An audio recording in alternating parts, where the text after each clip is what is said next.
What is good, YouTube? Quinn Wade basketball analysis ending the night with my subscribers again. We're going to talk about the rest of free agency. We got Evan Fournier and Derrick Rose going to the New York Knicks. Derrick Rose had a huge year for his whole brand and identity in the league. Going to New York after being traded to go there had a huge impact off the bench, was their best offensive weapon in the playoffs.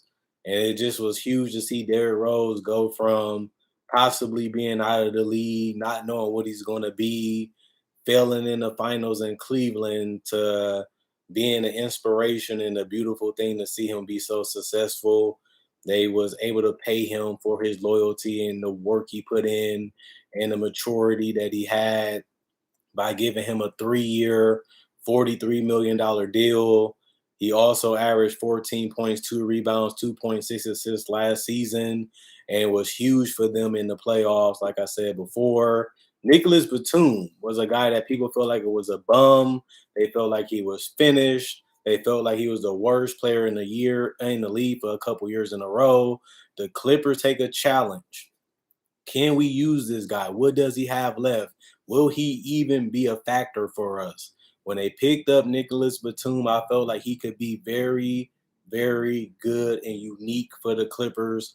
Was a big reason why they got to the NBA Western Conference Finals. Their ability to go long, lanky, and have a bunch of guys that can cover a lot of ground in space, while also being able to shoot the ball, put the ball on the floor, make the right pass, or make a quick decision. Batum was perfect for them once he bought into his role and once they put him in those lineups where he can succeed. Dwight Howard, they have loved him. He went from being the Laker that everybody dumped on, everybody didn't like. Everybody was happy to see him leave, even though the organization wanted him to stay.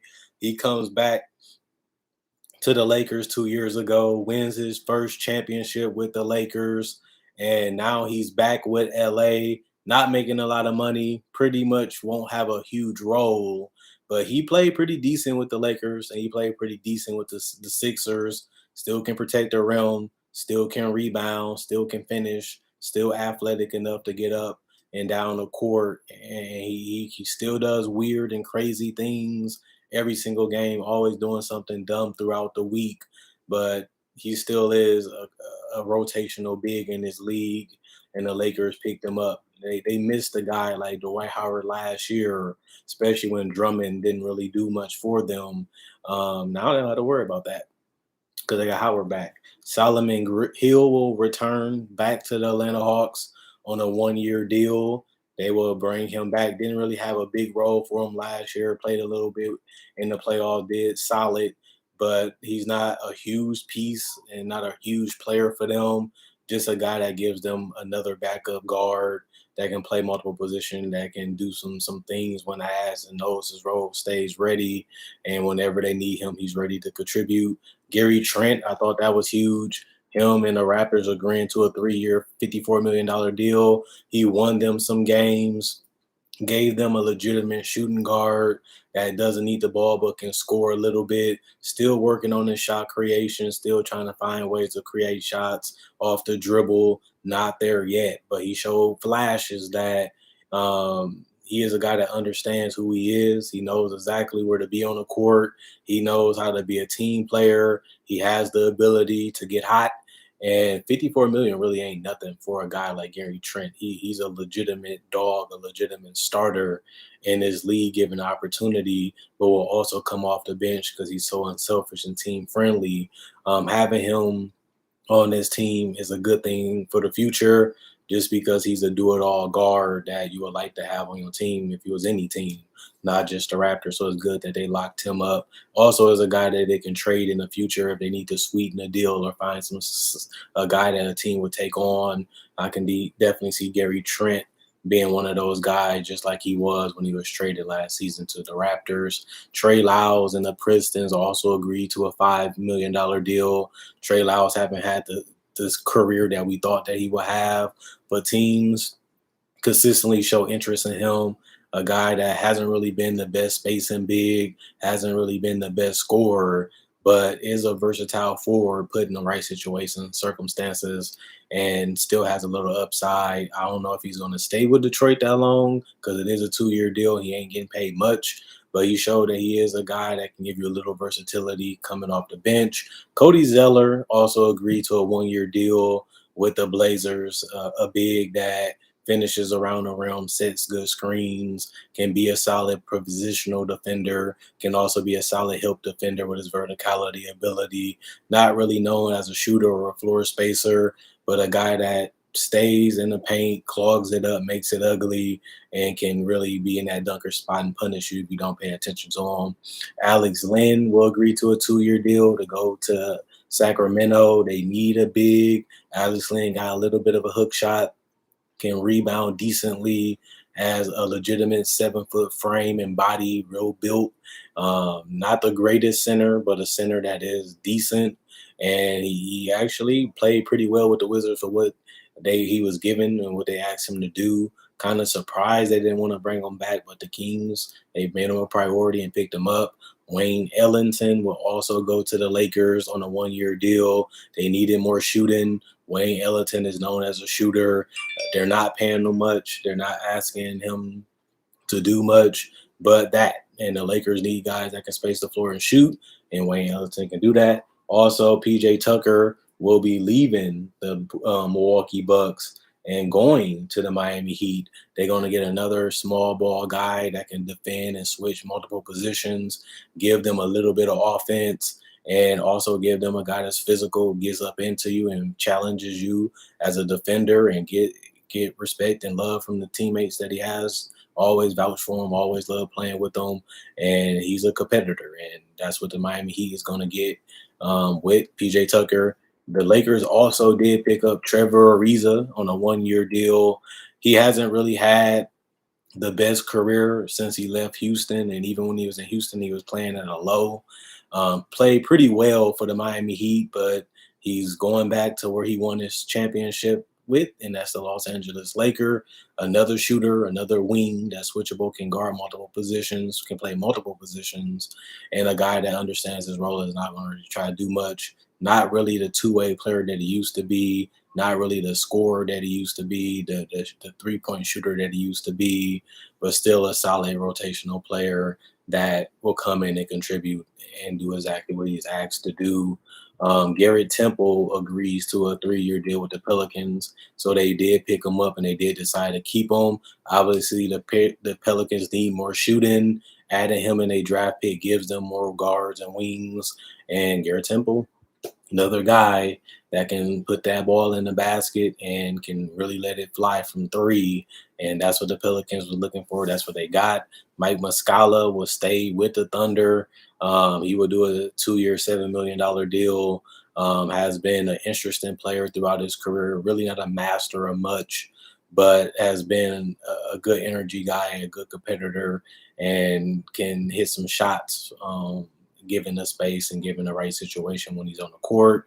Zach Collins will not return to the Blazers. He will go to the Spurs on a 3 year, $22 million deal. Been banged up basically his whole entire career in Portland. It's going to be interesting to see what the Spurs get out of him. Can they develop him? Will he get more playing time? Can he stay healthy? What kind of player will he be? We won't know. And we don't even know how much playing time he was going to get in San Antonio, just because he has been very inconsistent throughout his career and really didn't get a lot of meaningful minutes even when he was healthy. Showed flashes that he can be a solid center or a good backup center, but we just haven't seen enough of him. Bobby Portis will be going back to the Bucks on a 2 year, $9 million deal. Can post up a little bit, can hit some mid range, can hit some spot up threes, can put the ball on the basket and put the ball on the floor and get to the basket. Can run transition. A very, very good forward that can really add a lot of value. He showed that in the playoffs. He showed that in a regular season. Gives effort and energy. Milwaukee loves him. The team loves him. The city loves him. And he was a big reason why they won that championship. And it's good that they was prioritize bringing him back. Korkmaz will stay with the 76ers on a 3-year, $15 million deal. This is a surprise because a couple years ago they didn't even think they was going to keep him. Then they brought him back for basically nothing. Then they ran out of guards, and then they end up using him more. And seeing what I seen in him at summer league, a guy that can handle the ball a little bit, can splash home threes, can knock down mid range, can get to the basket and finish. Not the greatest athlete, not the greatest player, but a guy that can give you a lot of versatility in shooting. And that's something that the Sixers really needed with Joel Embiid. And that's something that Korkmaz always gave. He just became more consistent and became more better at it. And $15 million ain't that much considering that you paying them that over 3 years. So that's a great tradable contract. That's a good contract for Korkmaz because he hasn't really played a lot of minutes or been a huge contributor, but he did some big things in the playoffs for the Sixers. And it's good to see him rewarded with a long-term contract, but also $15 million. Sterling Brown also hasn't had the greatest career, has been known as a guy that teams are trying to develop, teams see the potential, hasn't really been able to deliver that on a court. They only giving him 6.2 million, so they can try him out, see what he does, see what he can bring to the table, see what they like and dislike about him. If they want to get rid of him, they can waive him. It ain't gonna hurt him. And if they want to keep him, they're not paying them that much, and it gives them another guard. Maurice Harkless agrees to a 2-year deal worth $9 million with the Kings. He hasn't really been able to find his role and identity in the NBA, but he's a solid wing, still not the greatest shooter, still not a great defender, but has size and athleticism for that position. And that's a lot of the reason why people are picking him up. David Nawaba, a couple hours ago, agreed to a 3-year, $15 million deal. He plays hard. He hasn't really developed any dominant skills or dominant, things in his game, but he has size, he has mobility and athleticism, and he has potential to be, a little bit more than a role player. And if he becomes a starter caliber player, maybe you move him on his contract, maybe you keep him and make him a backup. We really don't know what he's going to be. Still very raw, still has a lot of potential though, and we'll see what he becomes. Jeff Green, a couple hours ago, also agreed to a 2-year, $10 million deal. That's pretty much what he's been getting the last couple years is $5 million, and this is what he gets again. And I would like him to stay with the Nets, but they probably couldn't keep him. The Nuggets need a wing that can play multiple positions. They like the Jermichael Green type of player. They like the Torrey Craig type of players. Jeff Green is 6'9", I believe, can get streaky from three, can put the ball on the basket, can still be an effort defender when he wants to be, still got to stay healthy, can be productive given minutes, but he also can be streaky, and that's been the biggest Achilles heel to his career. But a pretty good veteran that can really, help you in moments, but also disappear. But is a solid player, especially for $5 million. Um, and we also see a bunch of other guys. That's just the last couple guys that got signed. We also seen guys like Evan Fournier, which I'm a little mad about because I'm a Celtics fan and we traded to get Evan Fournier, and this man turned down 4 years, $80 million to sign with the Knicks for 4 years, $78 million. I understand that he most likely would have been coming off the bench for the Celtics, and he most likely would be a starter for the Knicks. Gives them shooting, gives them spacing, give him a ball handler. You're paying him a lot of money though, because 78 million, that's a lot of money for Evan Fournier. He's a solid starter, but not an all-star, not a superstar. He can get you 18 and 20 points, but you want a superstar if you're a team like the Knicks. You don't want to pay a lot of money to a guy like Fournier, who can get you there, but not going to get you over the hump, not going to get you over the top at the end of the day. So it's interesting that they decided to go with Fournier and go in this direction. but at the same time, he's a proven starter. We know for sure that he can come in and get buckets. He can come in and give you shots off the dribble, come off screens, and make plays. So that was something that they missed last year, and it'd be something that they'd be getting from Fournier. So it makes sense, but I don't know if I would be able to pay him that much. If I'm the Knicks, especially when you're looking for a superstar to go alongside Julius Randle, they made themselves a little bit better. They didn't really get a guy like that in the draft. They got that guy in Fournier in free agency. But at the same time, you're the Knicks. Everybody's going crazy. Everybody's happy for you, but you would think that they would have did a little bit more with $50 million in cap space. Not really going crazy over this deal for Fournier. Really wasn't going crazy of it when we traded for him to come to the Celtics, and now he's already gone. And he didn't even have the greatest postseason or regular season for us. He missed a lot of games because of COVID and injuries. Had games where he looked at very good. Had games where he looked at okay. Had games where we wanted more from him. And now that he's gone, we're replacing him with Josh Richardson. Not happy about that either. Honestly, Josh Richardson is cheaper, but he's nowhere near the shooter that Fournier is. Can't get as hot as Fournier either. So to me, my Celtics still don't look that much better than they was last year. So that's unfortunate if you're a Celtics fan, not really smiling right now. Like you see in the thumbnail, my Celtics to me didn't really get that much better. Corey Joseph actually signed a $5 million deal per year with the Pistons. I think they need a guy like Corey Joseph just because we don't really know what type of Killian Hayes they're going to get. He's young, he's raw offensively, but he is a hard worker. He is a solid defender and an improving playmaker. And he's going to have a lot of those responsibilities took off of him because of Cade. And just having a backup point guard that can run the offense, make some shots, make some plays, especially for $5 million. I don't really think that's a bad deal for Corey Joseph. He's not overpaid. He's not on a contract that's terrible. You're going to get a solid veteran, and most of the time you're going to pay $5 million anyway. So I can understand why they did that. Alex Caruso also agreed to a 4-year, $37 million deal. He finally got his big payday. He averaged 6 points, 2 rebounds, 2 assists for the Lakers. He also did get his championship with the Lakers. So now he can just chase the bag, possibly get a bigger role with the Bulls, and try to change his career and how people look at him. He's feisty. We know he's a defender. We know he can make some shots.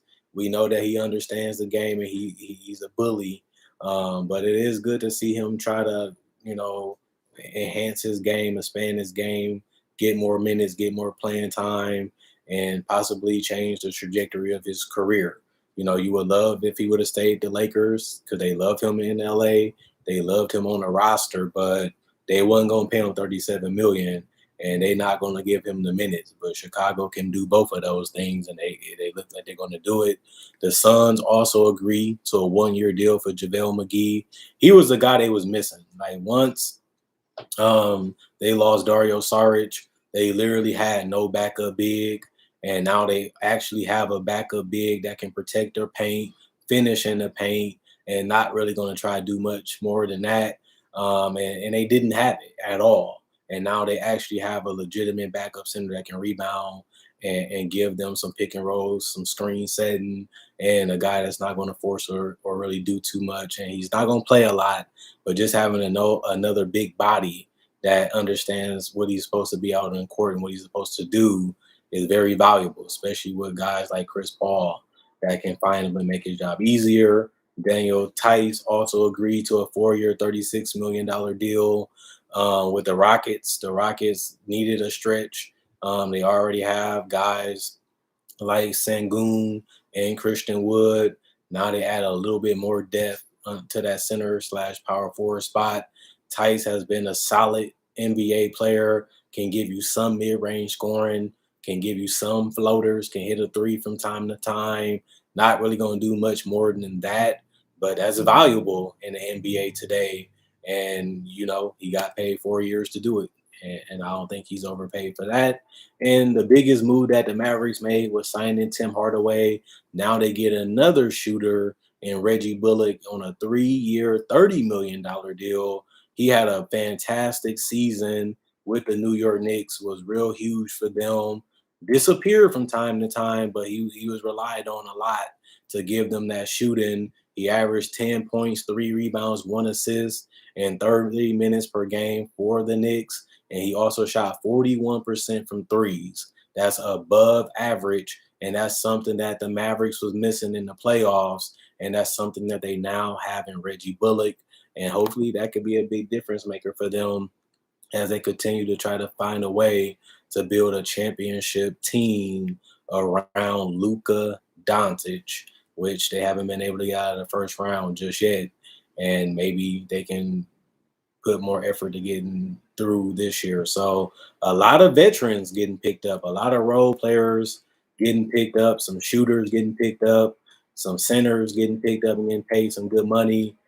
Some guys that have been tweeners got picked up, and some guys that are still showing potential is getting picked up. So we're seeing a lot of different type of role players getting moved, a lot of high value role players that really are good coming off the bench, understands what they're supposed to do and dominate in that specific role. We losing a lot of talent now.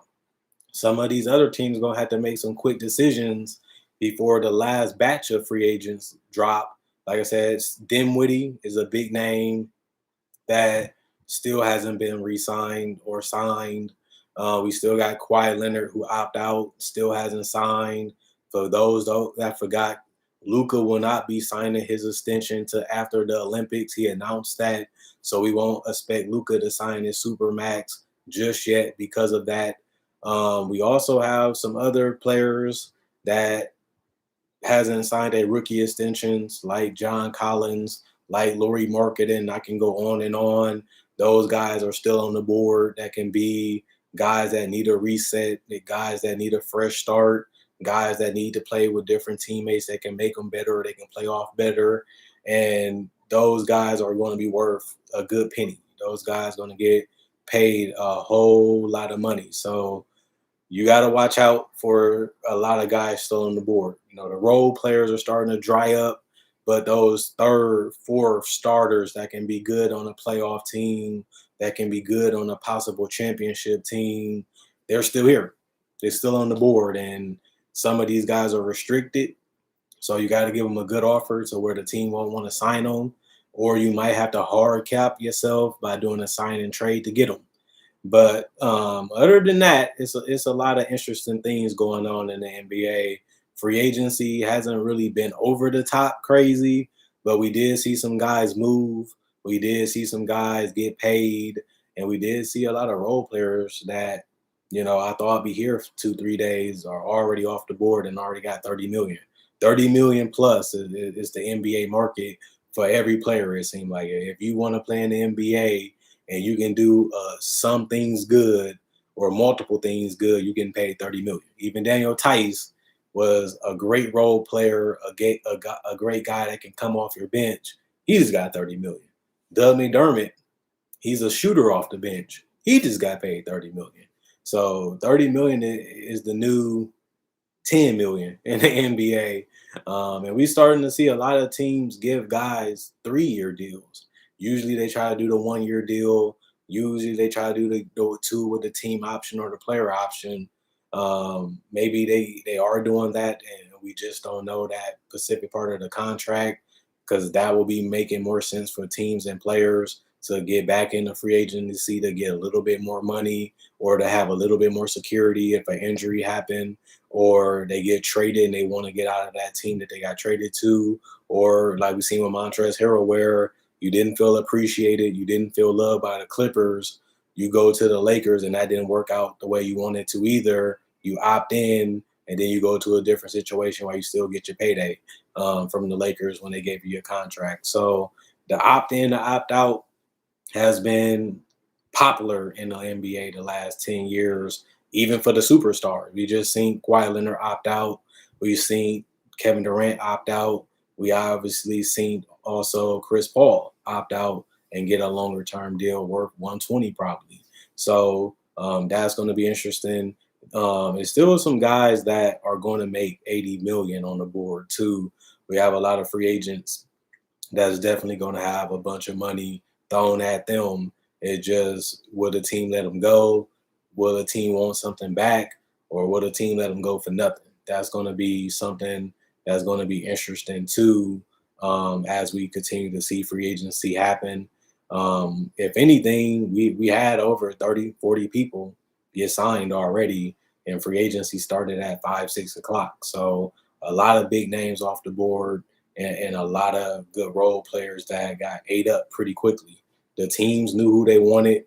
The teams knew exactly who they needed on their team, and they made these moves quick. Some of these deals got done within 5 minutes, it looked like, and it was just pouring in. Like, I'll take a break to get something to eat, and you see another 30 players get signed, and it's just crazy to see that. But that's the reality right now in the NBA. And now we got a couple big guys that we still waiting to fall within the next 2 days or the next 24 hours. So I'll be back covering that and free agency. It's been fun seeing the draft. The draft was a little crazy. Some people got took high. Some people, uh, he said he don't fit the timeline, but um, I don't know if Gordon Dragic is going to stay with the Raptors. I think he probably go there, probably get traded to a different team or get moved before the trade deadline is over. I don't see the Raptors really needing them. They already got Van Fleet. They already got Gary Trent. They got Scotty Barnes. They got OG. They don't really need a guy like Dragic unless he's going to come off the bench and give them some scoring punch, which they could use. I mean, you got him now, so you might as well try to get the best out of him. Maybe if he plays well or show a little bit more, maybe that helps his trade value and you can get something decent for him, maybe even the first round pick. And you ain't going to complain about moving off that contract and getting a pick in return, especially if you don't have a great season. But the Raptors, I feel like we had to be a little patient with them. You know, we didn't expect them to get Kawhi Leonard until it happened. We knew that Kawhi Leonard really didn't want to be there. We knew that he really didn't want to stay there. And when he left, we knew that that was a huge downside to trade him. The upside, you have a chance to win the title, and they accomplished that. The downside is once you lose a superstar or a franchise player, you hit rock bottom. They was able to stay above the water last year and make it to the playoffs, and then they fell all the way down to the bottom this year, and that's why they was in the lottery. But they still got some talent. They still got a good coach. They still got a good organization that changed the culture, changed the way we think about the Raptors. But they still have some problems that they got to solve. They still need a little bit more spacing. They still need Van Fleet to shoot more efficiently and probably be their point guard. And they still got to, continue to compete. That's something that I give them credit on. They probably struggled to score, probably wasn't as good as people thought that they should be, but they didn't quit. They didn't give up. They just didn't have enough. And that's why I didn't pick them to make the playoffs last year, even in the start of the season. They just didn't have enough. And they ended up being true as they missed the playoffs this year. But, that happens. What goes up must come down. So a lot of these players and teams have their highs and you have your lows. We all got that as people. We all got that through our lives. And we just got to stay strong, keep our head up, keep grinding, and we'll get through it and see some brighter days and some brighter times. But other than that, a lot of these teams are already done because they don't have the cap space to spend even more money. So, a lot of these teams ain't going to get much better unless they trade one of their core pieces to get somebody else that could be better or give them a different look. So a lot of these teams at this point are what they are. The teams that got cap space got guys that they might resign or guys they might sign in trade to let go. So they might not have a lot of cap space left within the next 2 days. And a lot of these teams have 2 stars or 2 all-star caliber players. So it's good for the league to see a lot of these teams have good players. A lot of these teams have depth. A lot of these teams have a lot of talent. You even look at teams like the Pelicans. You look at teams even like the Raptors have got a little deeper now. They can still make more moves. You even look at a team like the Cavaliers, having Colin Sexton, having Garland, having Okoro, having Jared Allen, having Mobley, and some other pieces that they added through the draft, and still being able to pick up some guys in free agency. So we're seeing a lot of wealth being spread around the league, and that's good to see that even the teams at the bottom, even the Rockets, was one of the worst teams in the league. They still got John Wall, they got Jalen Green, they got Christian Wood, they got Sengun, they got Uzman, they got even more, coming their way, and they at the bottom. That's one of the worst teams in the league, and they actually have a solid starter. You even look at Deshaun Tate, you even look at Kevin Porter Jr. It's a lot of those guys that actually can play, actually have a lot of talent, and they all on the same roster competing for minutes, opportunity, and trying to grow their name around the league and their brand also. So the NBA, like I always tell people, is in good hands. The talent is just coming out crazy. Just look at a lot of the teams that had players undrafted. A lot of those guys were stars in college, had great college seasons. It just they didn't get picked, and now they might have to go overseas because it's either you want to be overseas or you have to play in our G League, and that just show you how much talent. Just look at the G League. That a lot of those guys can't even play in the NBA no more because there's just so much talent out here, whether it's in the G League or overseas or just in the NBA alone. So there's a lot of hoopers out here. We're seeing the game become more global. We're seeing USA versus the world. We're seeing USA struggle to beat the teams around the world. And we also seeing that the MVP is Jokic, who is an international player, and he has become one of the most dominant players in the world. We see Luka, an international player, become All NBA first team and one of the most dominant players, and he's only 22. Even DeAndre Ayton is from the Bahamas and stuff like that. So we're getting talent from everywhere. The NBA is growing, talent is growing, teams are looking better, teams are being better, and that's just a good overall thing at the end of the day.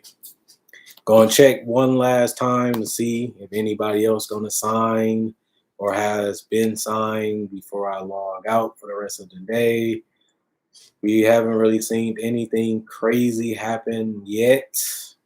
Now that the first part of free agency is over, and it hasn't been any big news so far that has been broken outside of the PJ Tucker leaving Milwaukee to go to Miami. So he's going to get his payday. He's going to get a chance to compete for another title, and he's going to stay in the Eastern Conference and play with another dog. And Bam Adebayo and Jimmy Butler, one of the best tandems in the league on both ends of the court. And, I'm going to end it. Thanks for coming in. Thanks for commenting. Thanks for watching. Thanks for liking. Thanks for kicking it with QD Dub 20 again. This one going to be a little shorter as this is just a cleanup. A lot of stuff happened. A lot of things went on, and I just wanted to cover as much as I could, if not all of it, like I usually do each and every year. Live stream is more fun because y'all can ask questions. It's more fun because I can cover everything at one time, one edit, one video, and it just makes things a lot easier and a lot better for you and me. And at the end of the day, hopefully you guys enjoy the rest of y'all. If you got any questions, feel free to comment, feel free to ask. And, free agency is going to be happening throughout this entire week. So I'm going to be probably making videos a lot or making live streams a little bit more to cover up so much of the game. So it's been fun. This off season is already crazy, and we might have more champions coming out of different areas like we've seen this year. Phoenix and Milwaukee haven't won a championship in decades, if not ever at all. And Miami was in the finals last year. We haven't seen that in a while. And now we're going to see the Lakers, adding Trevor Ariza, adding, guys like Dwight Howard.